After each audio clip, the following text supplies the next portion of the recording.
Hello Sandi mama. Zita rangu rekuzvarwa ndinoitwa Badness. Anamshangazi atimisikachudzike ndinoitwa Badness. Bata tizi yei unjani Sandra Ndebele nyakutanda neshindebele wakabatana handikunyepere bata Sandra nyakutanda namba dzako ndikudzipanda kuna kako wakaita kunoita ndikulume sandinya kufuna Sandra nyakutanda namba dzako ndikudzipanda kuna kako wakaita kunoita ndikulume sandinya kufuna wakanaka kunge nadziana kai uri hot senyama iri pabrai uri weyelo kunge yoku yemuzai sandi uri slay queen hausi waiwai. You are the best on top of the rest. Uri nyama last and uri nyama sipre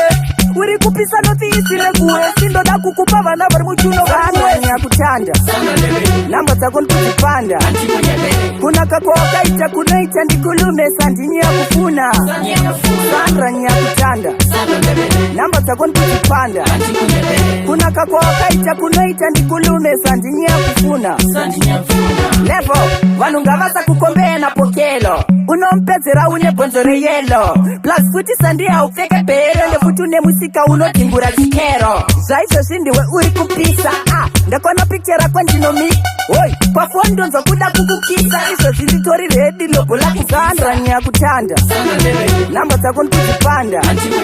kuna kako wakaita kunoita ndikulume sandinya kufuna Sandra nyakutanda namba dzako ndikuzipanda kuna kako wakaita kunoita ndikulume sandinya kufuna levo mapikicha unogona kupoza kutaura unogona kunoza wakanako sina kana makeup ndiri kutsvaga namba dzako tosasa paWhatsApp Sandra Ndebele wanditora moyo ndinokudirama iwayo ndichakutevera kubhula wayo koyo mari yekukuspoila ndinayo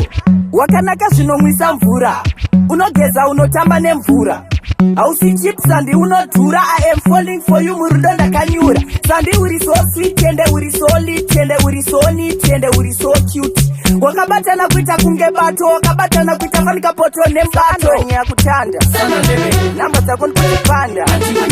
kuna kako wakaita kunoita ndikulume sandinya kufuna Sandra nyakutanda namba dzako ndikuzipanda